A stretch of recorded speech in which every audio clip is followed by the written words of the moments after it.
My boyfriend told me I was ugly in front of his friend and broke up with me at a restaurant, sticking me with the bill. As he walked off, he shouted, "A girl like you ought to be thankful I ever went out with you." I smiled and calmly waited. This morning, my phone exploded with 20 missed calls. You know that moment when your heart shatters into a million pieces and you think you'll never recover? Mine did, just 3 days ago. But then, he started calling. 20 missed calls, all from the man who called me ugly in front of his friends and left me with a crushing dinner bill. And now? Now he was begging. I stared at Mason Taylor's name flashing across my phone screen, my coffee growing stone cold in hands that, just days ago, had trembled with despair. Now, they felt steady, almost satisfied. The morning sun streamed through my apartment window, but all I could hear was the raw terror in his voice from the 3 a.m. voicemail he'd left. Hazel, please, you have to call me back. Something's happening. Something's very wrong. The photos. How did you, please? I'm begging you. I just smiled. And let it go to voicemail again. After all, a girl like me should be grateful for the entertainment, right? But how did I go from being the broken-hearted victim, crying myself to sleep, to the one holding all the cards? How did a mere 3 days transform me from a woman shattered by a cruel breakup into someone who could make Mason Taylor, the man who thought he was utterly untouchable, beg for mercy? The answer lies in what happened that night at Romano's restaurant. And, more importantly, what I discovered about the man I thought I loved. Some secrets are buried so deep that when they finally surface, they don't just hurt. They destroy everything in their path.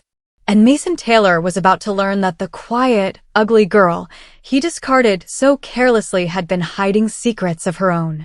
Huge ones. It was just 3 days earlier.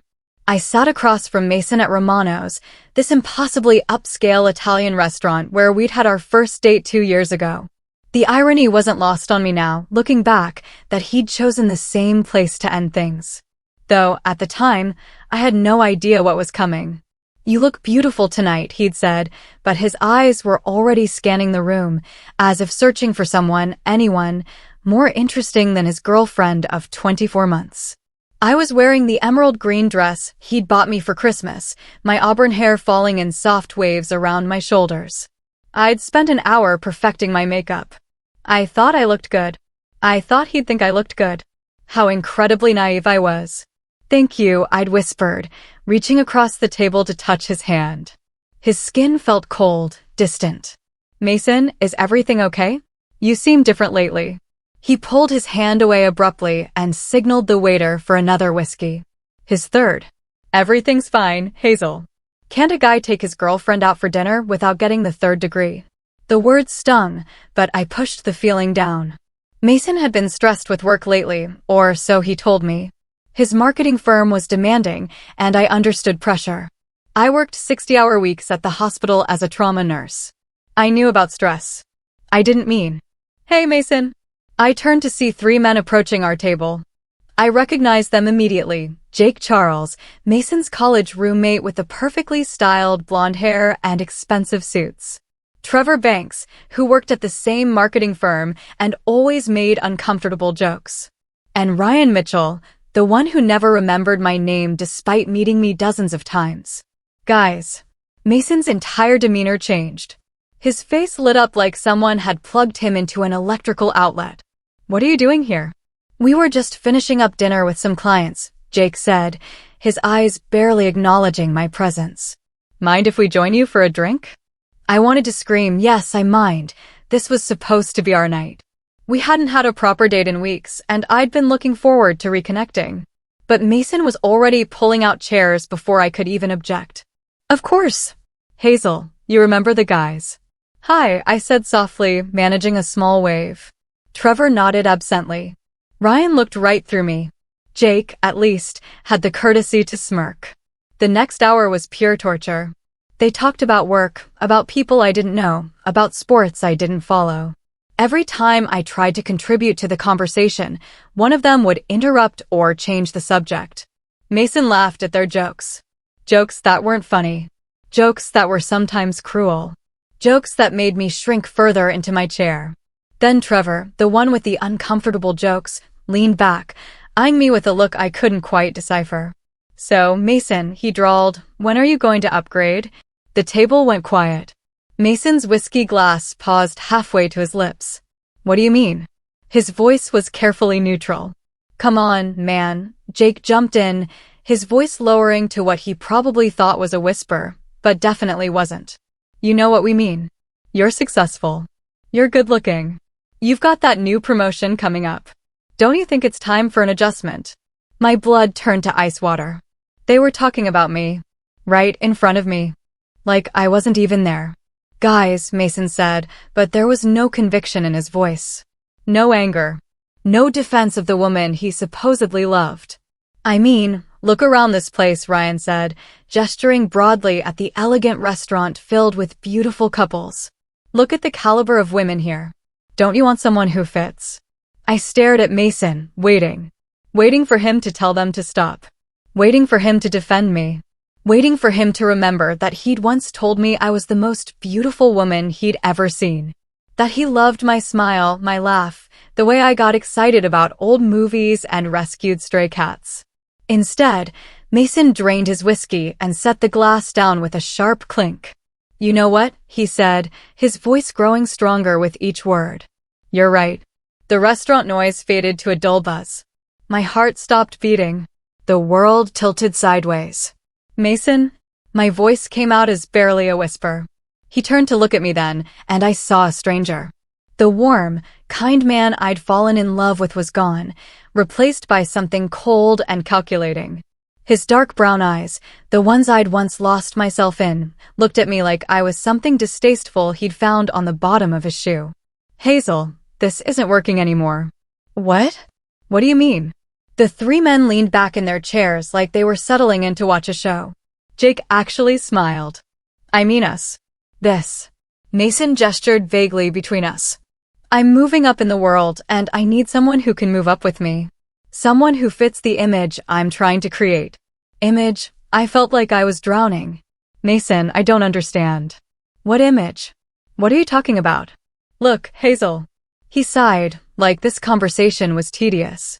Like breaking up with me was just another item on his to-do list. "You're a nice girl. You're adequate. But let's be honest here." The word adequate hit me like a physical blow. "Let's be honest about what?" Mason looked around the table at his friends, who were all nodding encouragingly, drawing strength from their approval. He sat up straighter and looked me directly in the eyes. "You're not pretty enough for where I'm going in life." The words hung in the air like smoke. I felt every person at nearby tables turn to look at us. Felt their pity and curiosity burning into my skin. "Mason, please don't do this," I whispered. "Not here. Not like this." "When would be a good time, Hazel? When would be the right time to tell you that you're just not enough?" Trevor snorted. "Damn, dude. Harsh, but necessary." "Sometimes you have to be cruel to be kind," Jake added. "You want to know the truth?" Mason continued, his voice getting louder. Other diners were definitely staring now. "The truth is that I've been embarrassed to be seen with you for months. My colleagues asked me about my girlfriend, and I make excuses not to bring you to company events because you don't fit. You don't belong in my world." Each word was a knife between my ribs. I gripped the edge of the table so hard my knuckles turned white. "Mason, stop. Please. You work in a hospital dealing with blood and vomit all day. You drive a 10-year-old Honda. You shop at discount stores and think Olive Garden is fine dining. And you." He paused, looking me up and down with disgust. "You're just not attractive enough to make any of that worth overlooking." Ryan whistled low. "Jesus, Mason." "What?" She needs to hear this. She needs to understand reality. I felt tears threatening, but I refused to cry in front of them. I refused to give them that satisfaction. "So, that's it?" I managed to ask. 2 years, and that's it?" "2 years too long," Mason said, standing up and pulling out his wallet. He threw a $20 bill on the table. "That should cover my drinks. You can handle the rest, right? Consider it a farewell gift." The dinner bill was over $200. I was a trauma nurse, not a brain surgeon. $200 was groceries for 2 weeks.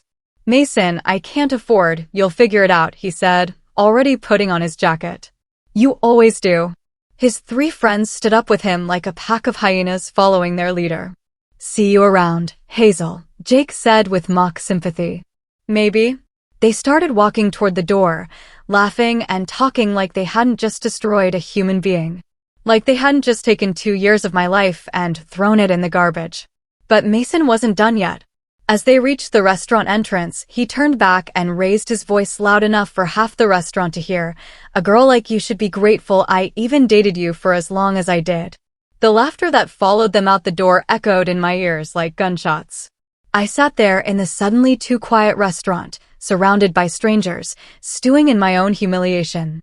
The waiter approached cautiously, like I might bite. "Miss, will you be needing anything else?" "Just the check, please," I whispered. When he brought it, I stared at the total with numb disbelief. $237.43. More than I had in my checking account until payday. I smiled. Not because I was happy. Not because I was okay. I smiled because something inside me had broken. And when it broke, it revealed something I'd kept buried for a very long time. Something Mason Taylor had no idea existed. Something that was about to make his life very, very complicated. I paid the bill with my credit card and walked out of Romano's with my head held high. The valet brought my 10-year-old Honda, actually, a 9-year-old Civic that I'd bought with cash because I believed in living within my means. Mason had always made comments about my car, my clothes, my choices. I thought he was joking, trying to motivate me to better myself. Now I understood. He'd been cataloging my inadequacies for months. The drive home to my modest apartment in the suburbs was a blur of streetlights and tears I refused to let fall. When I finally made it inside, I deadbolt the door, kicked off the heels that had been pinching my feet all night, and walked to my bathroom mirror. "Ugly," I said to my reflection. The woman staring back at me had auburn hair that caught the light like copper, green eyes that men had once called mesmerizing, and the kind of delicate features that belonged in Renaissance paintings. I wasn't a supermodel, but I'd never considered myself ugly. I thought I was pretty. More importantly, I thought Mason thought I was pretty.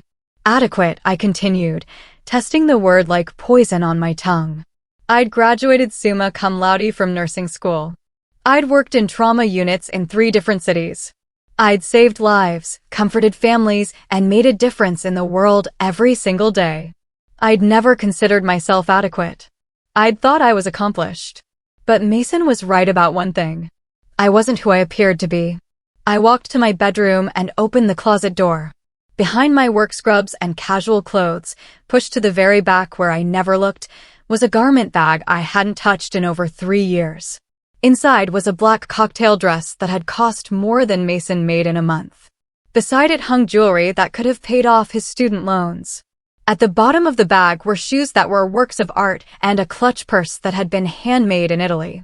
I pulled out my laptop and logged into a bank account I hadn't accessed since I'd moved to the city and started over as just Hazel the nurse. Current balance: $2,847,392.67. I scrolled through my portfolio, tech stocks, real estate investments, municipal bonds, all performing beautifully, just as my financial advisor had predicted. Then I opened my other laptop, the one I kept hidden in a false bottom of my dresser drawer, the one with software that cost more than most people's cars. It was time to remember who I used to be. My name is Hazel Wilson, and yes, I'm a trauma nurse. But I'm also the daughter of tech mogul Richard Blackstone, founder and CEO of Blackstone Industries. I'm worth more than Mason and his 3 idiot friends would make in their combined lifetimes. 3 years ago, after my father's death, I'd inherited not just his money, but his company, a company I'd helped him build from the ground up. Starting with coding lessons when I was 12 and progressing to corporate strategy by the time I was 25. But inheriting billions at 26 had taught me something valuable. When people know you're rich, they never love you. They love your money, your connections, your power. They love what you can do for them. So, I'd made a choice. I'd put professional managers in charge of Blackstone Industries, moved to a new city, and started over as a trauma nurse, something I'd always wanted to try. I'd lived modestly, driven ordinary cars, shopped at normal stores. I'd wanted to find someone who would love me for me, not for what I could give them. I'd thought I'd found that person in Mason Taylor. How wrong I'd been. I opened my secure messaging system and typed a quick message to my head of security, a former CIA operative named Victoria Cross, who'd worked for my father for 15 years. Asterisk Vic, need a deep background check on Mason Taylor, DOB March 15, 1992. Currently employed at Pinnacle Marketing Solutions. Also need full profiles on Jake Charles, Trevor Banks, and Ryan Mitchell. All associates of Target. Need everything. Finances, relationships, secrets, weaknesses. Timeline, 48 hours. Asterisk the response came back in less than 5 minutes. Asterisk understood. Anything I should know about level of detail required. Asterisk I smiled at my reflection in my laptop screen. Asterisk find everything. Vic leave no stone unturned. They hurt someone I care about. Asterisk will do. Sorry to hear that. Need additional resources? Asterisk not yet, but keep team on standby. I closed the laptop and walked back to my closet. Tomorrow, I would go to work, smile at my patients, and pretend to be heartbroken Hazel Wilson, the dumped nurse who couldn't afford a fancy dinner.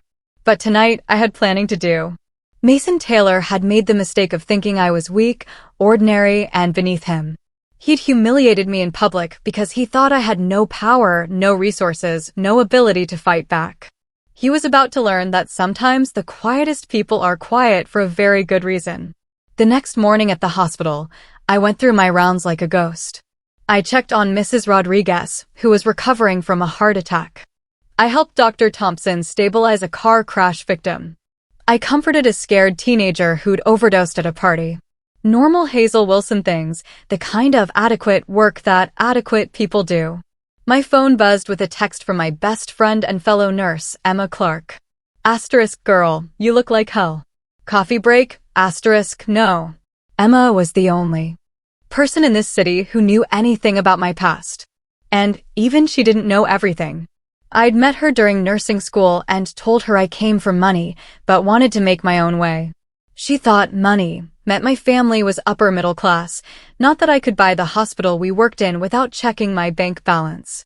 Okay, spill, Emma said when we sat down in the hospital cafeteria with our terrible coffee. You're doing that thing where you smile, but your eyes look dead. What happened? Mason broke up with me. That bastard. How? I told her the story, watching her face cycle through disbelief, anger, and finally, pure rage. He called you what? In public.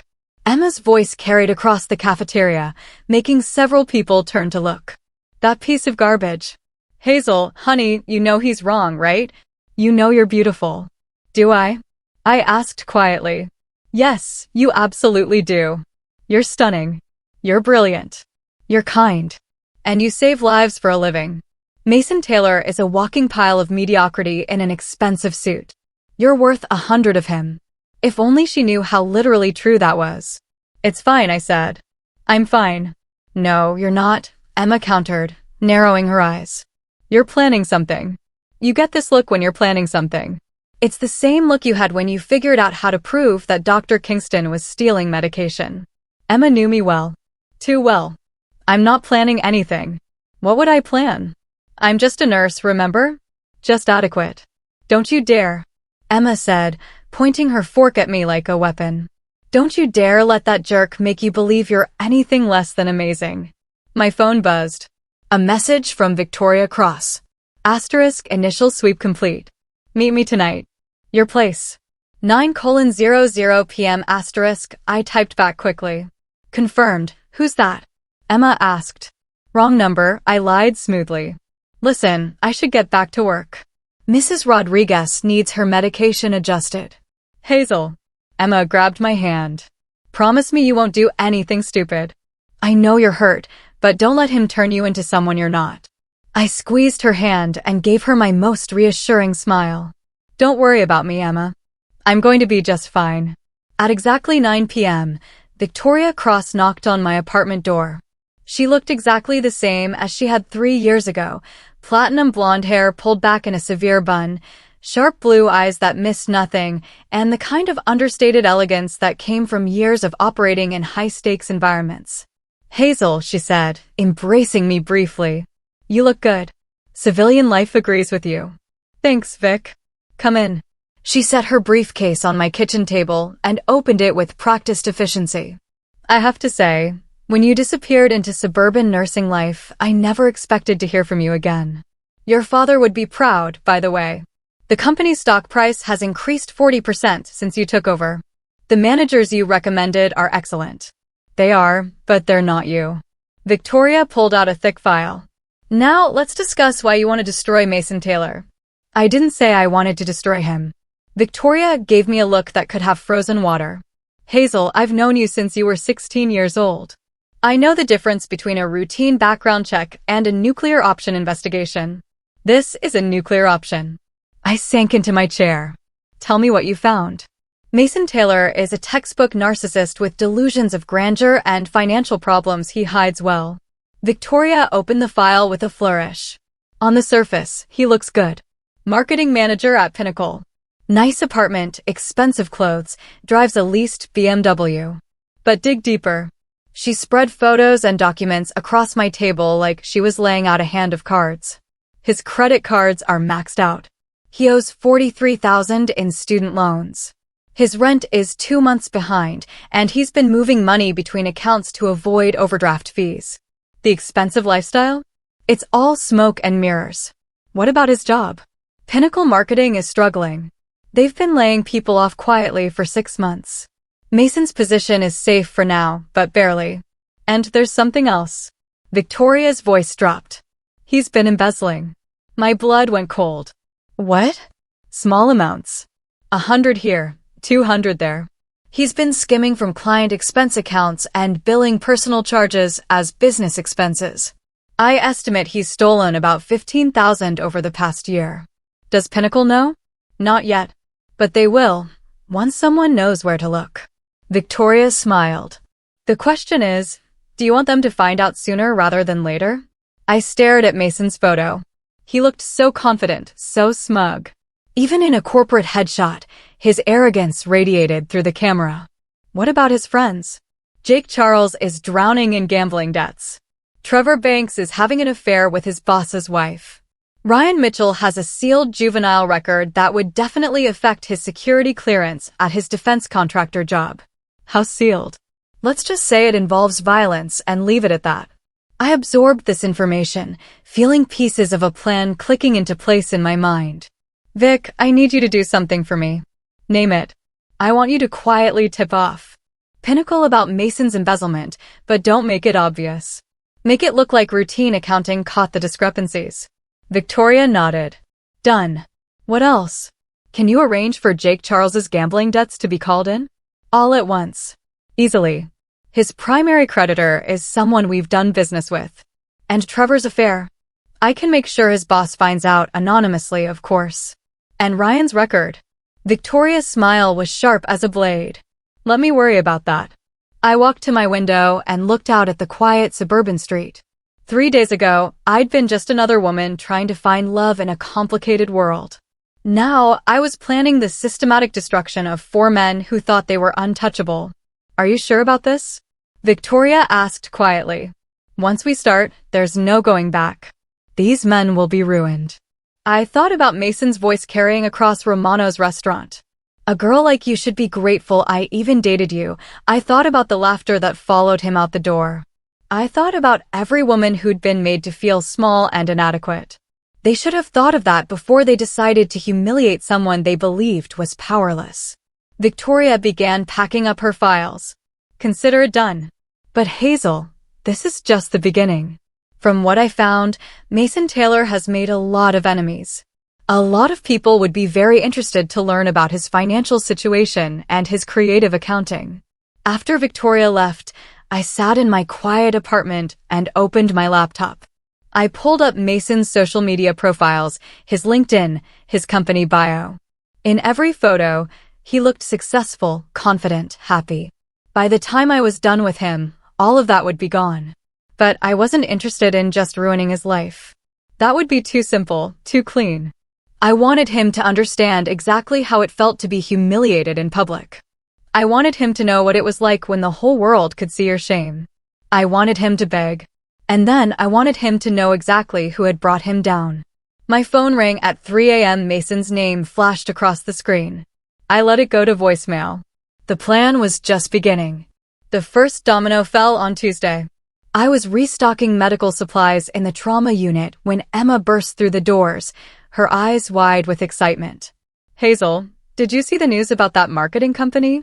Pinnacle something. My hands never paused in their work, but my heart rate spiked.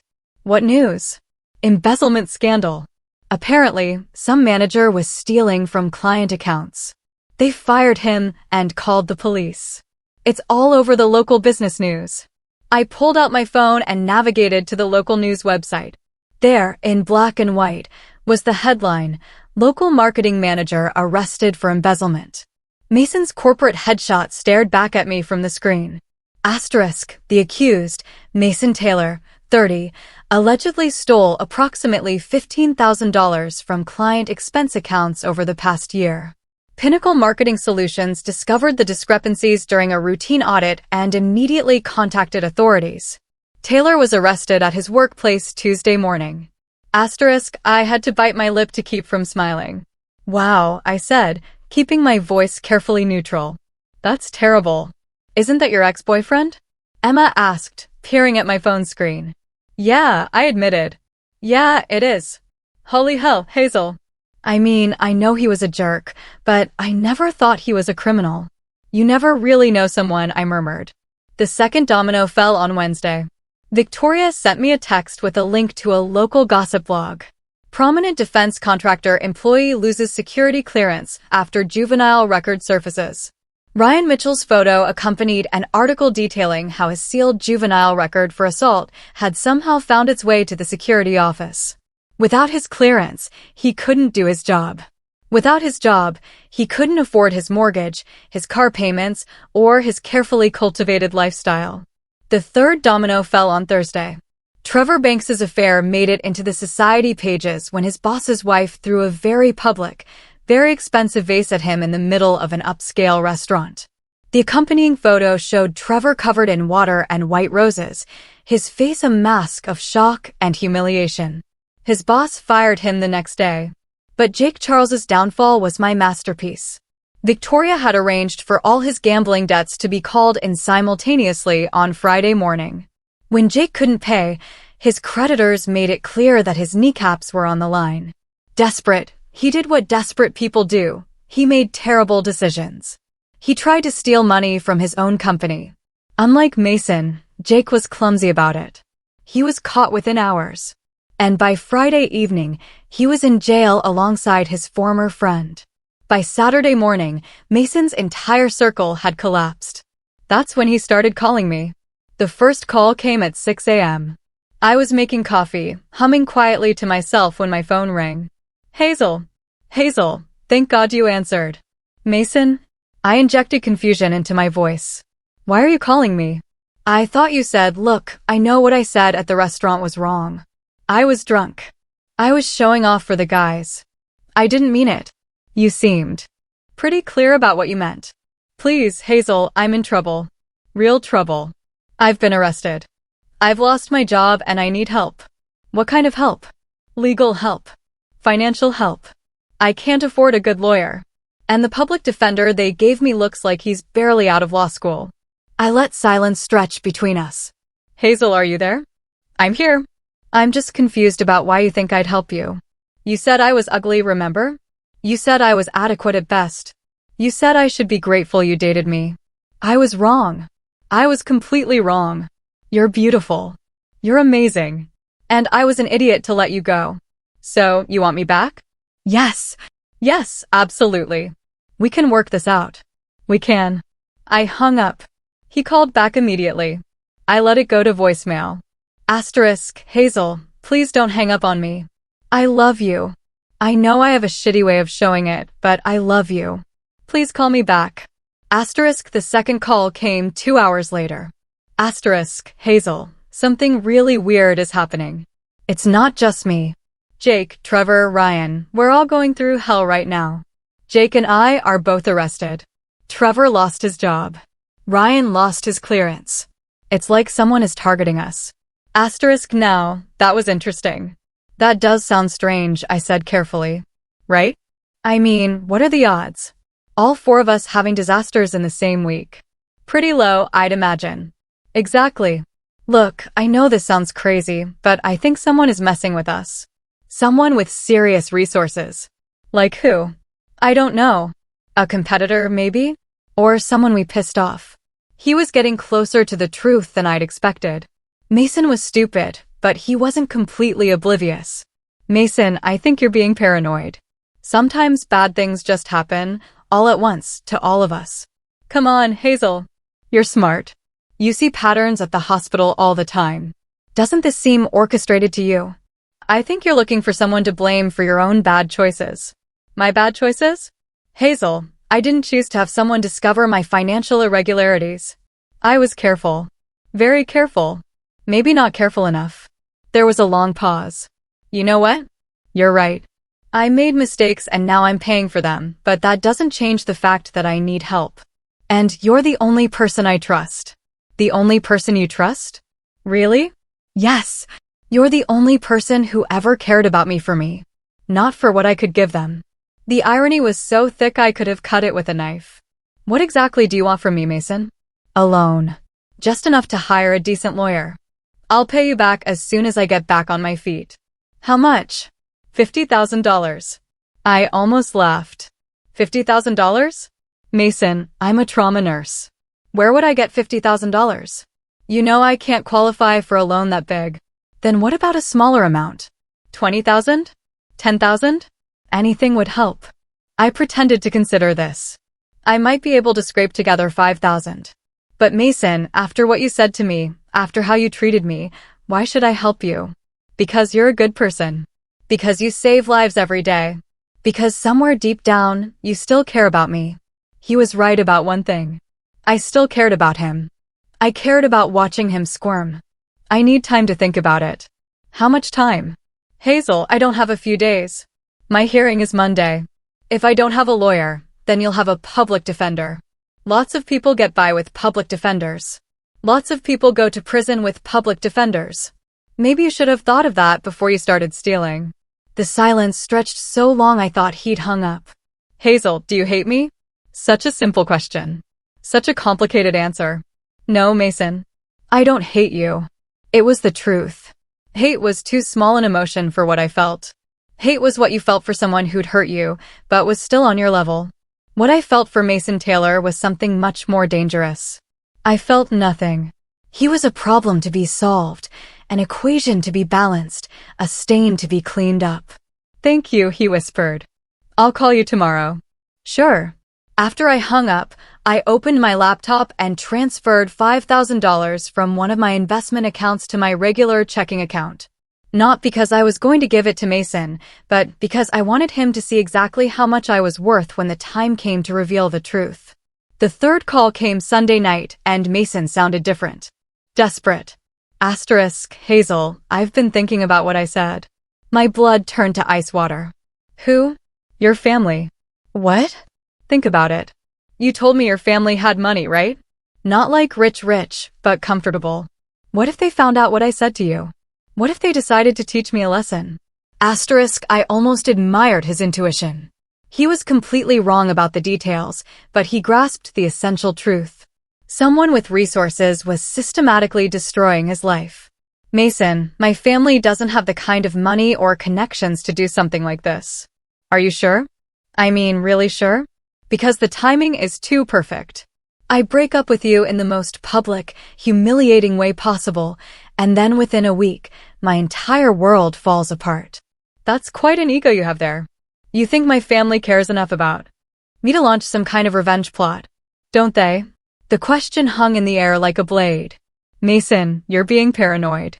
My family barely has enough money to cover their own bills, much less hire private investigators or whatever you think they did. Then explain it. Explain how 4 successful guys all get destroyed in the same week. You weren't that successful, I said quietly. You just pretended to be. What's that supposed to mean? It means maybe the universe is just correcting an imbalance. Maybe you all got away with things for too long, and now the bill is coming due. That's not how the world works, Hazel. isn't it? The fourth call came Monday morning at 3 a.m. I was awake anyway, sitting in my living room with a cup of tea, watching the sunrise and thinking about justice. Hazel. Mason's voice was raw, broken. I'm sorry. I'm so damn sorry. What happened? My hearing went badly. They're talking about 18 months in prison. 18 months, Hazel. And that's if I plead guilty. I'm sorry to hear that. Are you really sorry? Because sometimes I wonder if you're happy about this. I took a slow sip of my tea. Why would I be happy about this? Because of what I said to you? Because I hurt you. Mason, I'm not the kind of person who takes pleasure in other people's suffering. It was mostly true. I didn't take pleasure in suffering in general. Just his suffering. Just the suffering of men who thought they could crush other people without consequences. I know you're not. That's why I'm calling. That's why I need you to help me. I told you I need time to think about the loan. Not the loan. Something else. What? I need you to be a character witness. The request hit me like a physical blow. What? At my sentencing hearing. I need people to testify that I'm not a bad person, that I made mistakes, but I don't deserve to go to prison. You knew me better than anyone. If you could just tell them about the good times we had, about how I was with you when we were alone. Mason, please. I know I don't deserve your help. I know I was cruel and stupid and wrong about everything, but Hazel, if you could see me now, I'm broken. I'm completely broken. I could hear it in his voice. The arrogance was gone. The confidence was gone. The casual cruelty that had let him humiliate me in public was gone. All that was left was fear and desperation. It was the most beautiful sound I'd ever heard. I'll think about it, I said. Really? Really? Thank you. Thank you so much, Hazel. I promise you, if you help me get through this, I'll spend the rest of my life making it up to you. I'll be the man you deserved from the beginning. After I hung up, I sat in my quiet apartment and smiled. Mason Taylor thought he was manipulating me. He thought he could use my kindness, my love, my forgiving nature to save himself from the consequences of his own actions. He had no idea that the kind, forgiving Hazel Wilson he'd fallen in love with had died in Romano's restaurant 3 weeks ago. In her place was someone much more interesting. Someone who understood that mercy was a luxury only the powerful could afford to give. And I was feeling anything but generous. The courthouse was exactly what I'd expected, imposing gray stone, high ceilings, and the kind of institutional lighting that made everyone look guilty. I sat in the back row of the courtroom, wearing a simple navy dress and my most innocent expression. Mason sat at the defendant's table with his overworked public defender, looking like a man who'd aged 10 years in 3 weeks. His expensive suits were gone, replaced by an ill-fitting gray ensemble that screamed borrowed from a relative. His perfectly styled hair was disheveled, and there were dark circles under his eyes. He looked, in other words, like a man who was finally facing reality. When the judge called for character witnesses, I stood up. Your Honor, I'd like to speak on behalf of the defendant. Mason's head whipped around, and the relief that flooded his face was almost painful to watch. He mouthed thank you at me, his eyes bright with unshed tears. I walked to the witness stand with measured steps, placed my hand on the Bible, and swore to tell the truth, the whole truth, and nothing but the truth. State your name and relationship to the defendant, the judge instructed. My name is Hazel Wilson. Mason Taylor was my boyfriend for 2 years. Was. Yes, Your Honor. We broke up recently. I see. And despite this breakup, you're here to speak on his behalf. I am. Please tell the court about your relationship with Mr. Taylor. I looked directly at Mason, who was watching me with desperate hope. Your Honor, I met Mason 2 years ago, and I thought I knew him well. He could be charming, funny, and attentive when he wanted to be. He took me to nice restaurants, bought me gifts, and told me he loved me. Mason nodded encouragingly. However, I continued, I also saw another side of Mason Taylor. A side that I think is relevant to these proceedings. The hope in Mason's eyes flickered. What kind of side, Miss Wilson? Mason has a problem with honesty, Your Honor. Not just in his professional life, as we've seen with the embezzlement charges, but in his personal relationships as well. Mason's lawyer started to object, but I continued. He lied to me constantly about his financial situation. He would take me to expensive restaurants and then claim he'd forgotten his wallet, leaving me to pay bills I couldn't afford. He borrowed money from me repeatedly, promising to pay it back and never did. How much money? The judge asked. I'd prepared for this question. Over the past week, I'd carefully documented every dinner I'd paid for, every loan I'd given him, every expense he'd pushed onto me while maintaining his illusion of success. Approximately $3,000 over the course of our relationship, Your Honor. Mason's face had gone white. But the financial deception wasn't the worst part, I continued. The worst part was how he treated me when he thought it didn't matter anymore. Can you elaborate? 3 weeks ago, Mason took me to Romano's restaurant. While we were there, some of his friends joined us. In front of these men, and in front of a restaurant full of strangers, Mason told me I was ugly. That I wasn't good enough for him. That I should be grateful he dated me at all. He then left me to pay a $200 dinner bill and walked out, announcing loudly that a girl like me should be grateful he even dated me. The courtroom was dead silent. This happened 3 weeks ago? Yes, Your Honor. And yet you're here today to speak on his behalf. I'm here today to tell the truth about Mason Taylor's character. The truth is that he's a man who believes rules don't apply to him, whether those rules involve taking money that doesn't belong to him or treating other people with basic human decency. Mason was staring at me like I'd grown a second head. He called me after his arrest, begging for help, I went on. Not because he was sorry for how he treated me, but because he needed money for a lawyer. He asked me to loan him $50,000, money he knew I didn't have.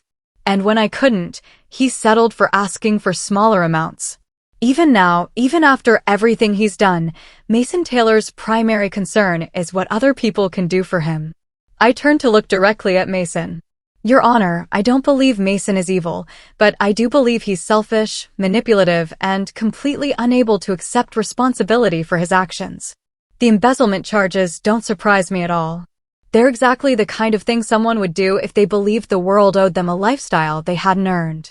The judge was writing notes, nodding slowly. Is there anything else you'd like to add, Miss Wilson? Just this, Your Honor. Mason asked me to come here today because he thought I still loved him, and he thought love would make me lie for him. He thought I was weak and grateful and easily manipulated. He was wrong about all of those things, just like he was wrong when he thought he could steal money without getting caught. I stood up from the witness stand. Mason Taylor isn't a victim of circumstance. He's a man who made deliberate choices to lie, steal, and hurt other people. And now he's facing the consequences of those choices. In my opinion, those consequences are long overdue. The silence that followed my testimony was deafening. I walked back to my seat, feeling every eye in the courtroom on me. Mason's lawyer was frantically whispering in his ear, but Mason wasn't listening. He was staring at me like he was seeing me for the first time. When the judge announced a recess, Mason broke away from his lawyer and approached me in the hallway. What the hell was that? He demanded. That, I said, meeting his gaze evenly, was the truth. The truth? Hazel, you just destroyed any chance I had of getting a light sentence. Did I? I thought I was being a character witness. I witnessed your character, and I shared what I saw. You vindictive bitch. I can't believe I ever thought I loved you. I smiled. There's the Mason I know. For a while there, with all the begging and crying, I thought prison had changed you already. You think this is funny? I think justice is beautiful. Mason grabbed my arm, his fingers digging into my skin. You have no idea who you're messing with. Don't I? Something in my voice made him loosen his grip. You want to know something interesting, Mason? You were right when you said someone was targeting you and your friends. Someone with resources, someone with connections, someone who could orchestrate the kind of systematic destruction you've all experienced. His eyes widened. You were just wrong about who it was. What are you saying? I'm saying that adequate little Hazel Wilson, the ugly trauma nurse, who should have been grateful for your attention, isn't quite what she appears to be. Mason's face cycled through confusion, fear, and finally, terrible understanding. It was you. Of course. But how? You don't have that kind of money, that kind of power. Don't I? I pulled out my phone and showed him my banking app. The screen displayed a balance that made his embezzlement look like pocket change. My name is Hazel Wilson, I said quietly, but my maiden name was Blackstone. As in Blackstone Industries. As in the tech company worth about $12 billion. As in the inheritance I've been managing very successfully for the past 3 years while pretending to be a simple nurse. Mason's legs gave out. He slumped against the courthouse wall, staring at me like I was a ghost. You're rich. I am wealthy beyond your comprehension, Mason. I could have bought your entire company without noticing the expense. I could have paid your legal fees with my daily investment returns. I could have made all your problems disappear with a single phone call. Then why didn't you? Because you called me ugly in front of a restaurant full of people and left me to pay for dinner. The simplicity of it seemed to break something in his brain. That's it? That's why you destroyed my life? Because I was mean to you at dinner? You humiliated me in public because you thought I was powerless. You were wrong.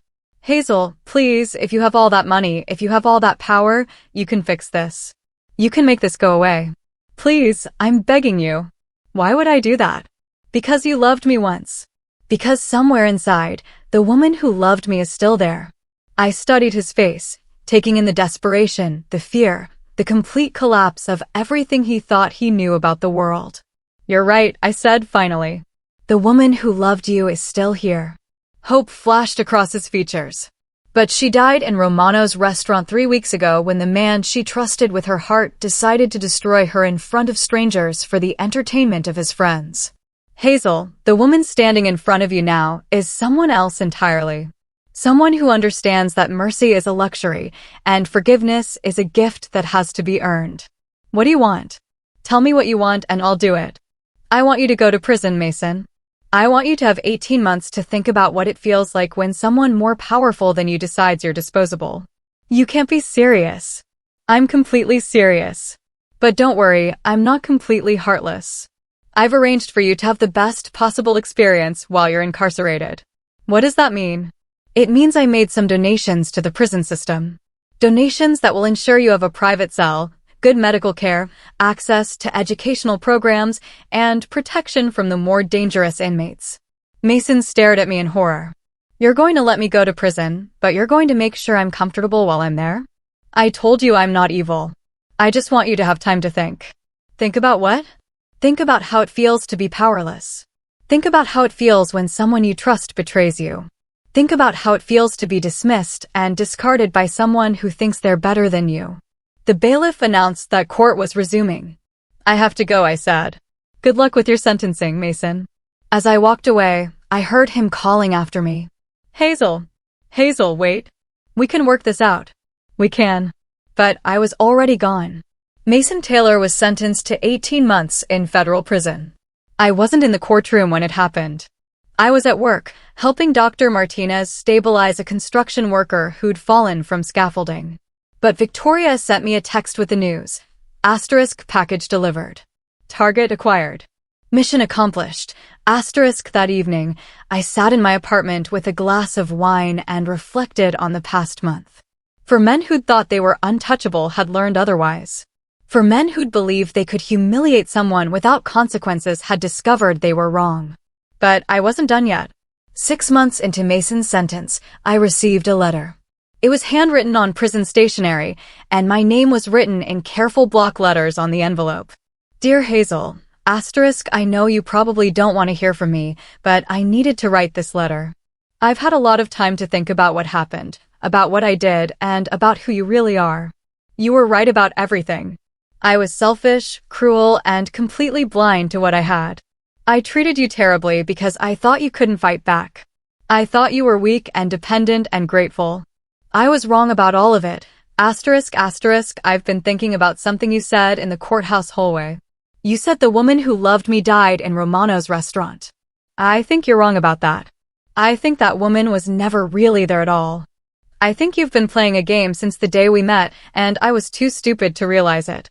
I think you've been watching me, studying me, waiting for me to show you who I really was. And when I finally did, when I revealed exactly how shallow and cruel I could be, you decided it was time to end the game. I don't blame you for that. I would have done the same thing if I were smart enough and powerful enough to pull it off. Asterisk, asterisk, what I can't figure out is why you dated me in the first place. With your money, your resources, your intelligence, you could have had anyone. Why me? Why waste 2 years on someone like me? Asterisk, asterisk, I think it's because you were lonely. I think being that rich, that powerful, makes it impossible to trust anyone. Everyone wants something from you. Everyone has an angle. See, you tried an experiment.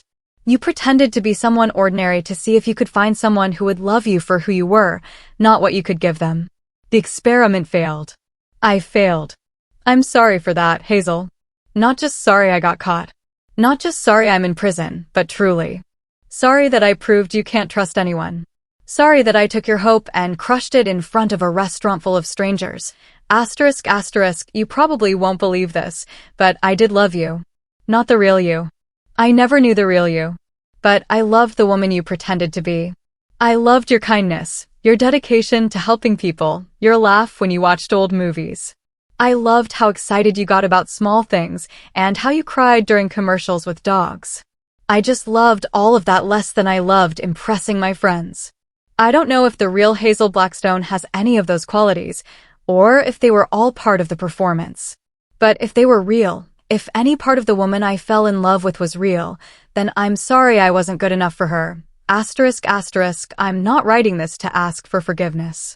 I'm not writing this to ask you to get me out of prison early. I know I deserve to be here. And, honestly, prison is probably the safest place for me right now.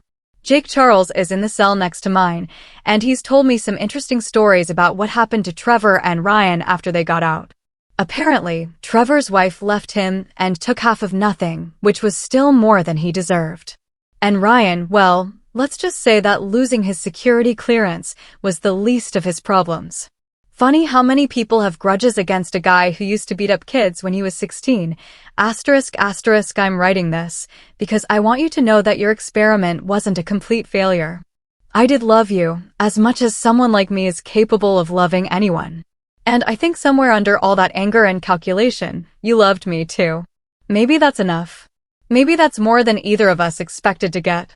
I hope you find someone worthy of the real you, whoever that is. I hope you find someone who sees your wealth and your power and your intelligence, and still loves the woman who rescues stray cats and cries at movies. I hope you're happy, Hazel. You deserve happiness more than anyone I've ever known. Asterisk, asterisk, Mason. Thank you for the private cell and the protection. You didn't have to do that. The fact that you did tells me that the kind woman I fell in love with was real, at least partly. That means something to me. Asterisk, I read the letter 3 times, then walked to my kitchen and poured myself another glass of wine. Mason Taylor was more perceptive than I'd given him credit for. He'd understood things about me that I'd barely understood myself. He was right about the experiment. I had been testing him, testing all of them, to see if genuine love was possible when money and power were removed from the equation.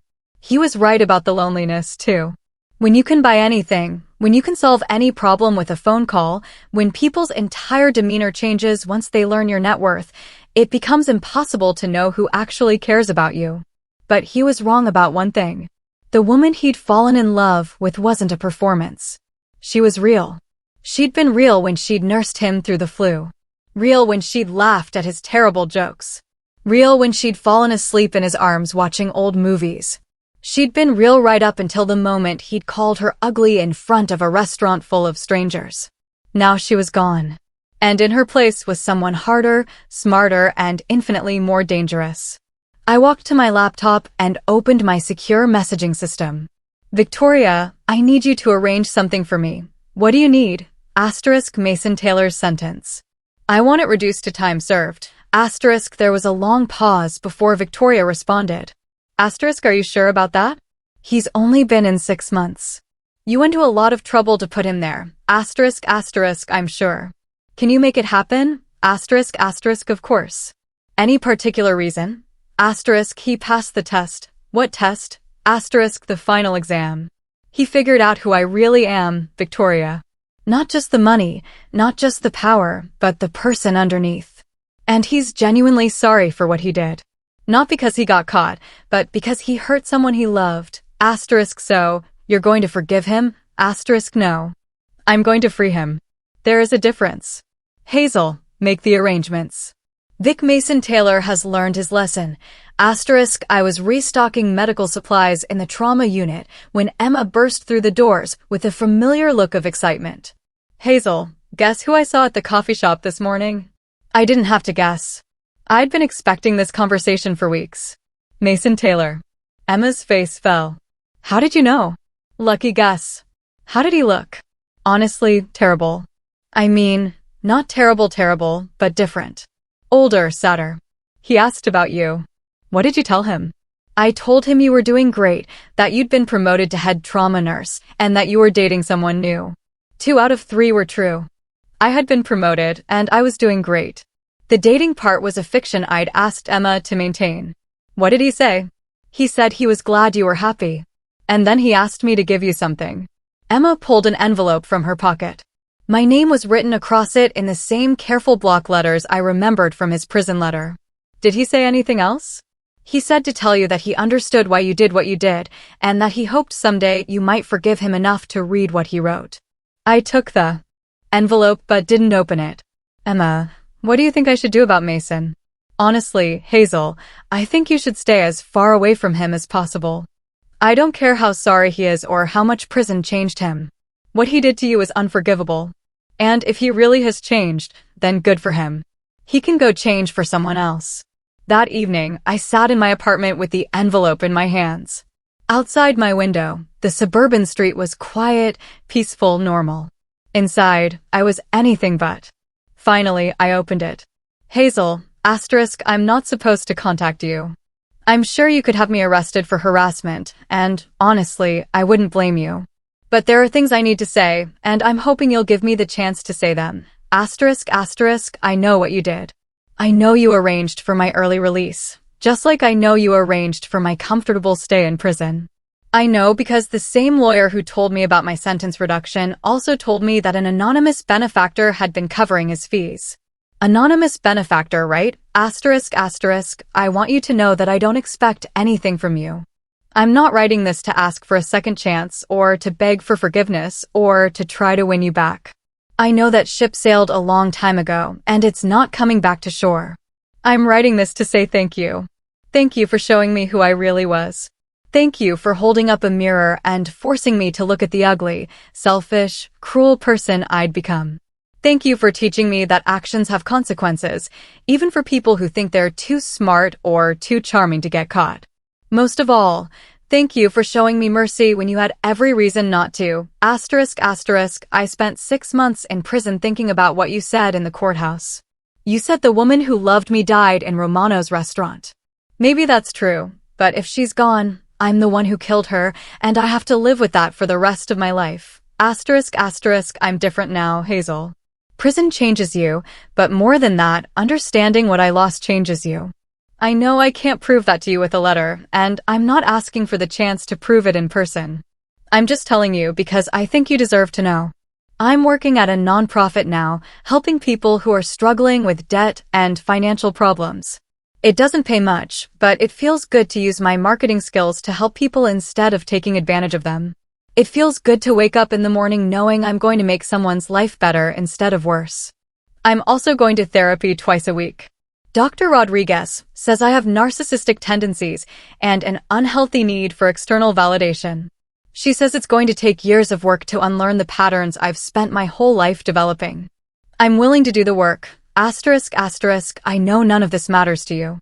I know you've moved on with your life, found someone who deserves the amazing woman you are. But I needed you to know that your experiment wasn't a complete failure. You wanted to find out if someone could love the real you. The answer is yes, I did love you, Hazel.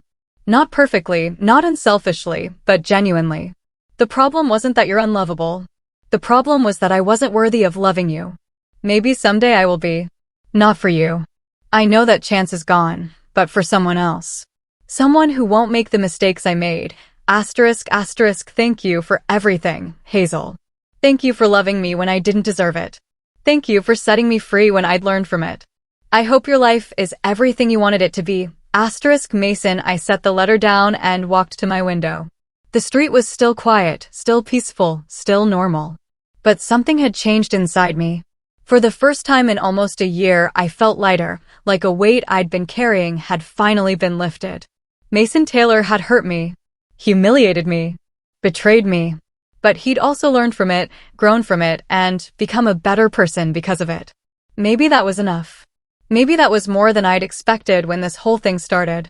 I picked up my phone and typed a text message. Asterisk Mason, I got your letter. I'm proud of the work you're doing, and I'm glad you're getting help. You're right that we can't go back, but I want you to know that I forgive you. Not for your sake, but for mine. Carrying anger is exhausting, and I'm tired of being angry. Be well, Hazel. Asterisk I hit send before I could change my mind. His response came back within minutes. Asterisk thank you. That means more to me than you'll ever know. Asterisk I deleted his number from my phone, then walked to my closet and pulled out the garment bag I hadn't touched in over a year. Inside were the expensive clothes, the designer jewelry, the symbols of a life I'd left behind when I decided to pretend to be normal. But I wasn't normal. I never had been. I was Hazel Blackstone, daughter of a tech mogul, heir to a multi-billion-dollar fortune, and one of the most powerful women in the country. It was time to stop pretending to be someone else. It was time to go home. The next Monday, I walked into my supervisor's office and submitted my resignation from the hospital. I told her I'd been offered an opportunity one couldn't turn down, which was true. I'd been offered the opportunity to stop hiding from who I really was. Emma cried when I told her.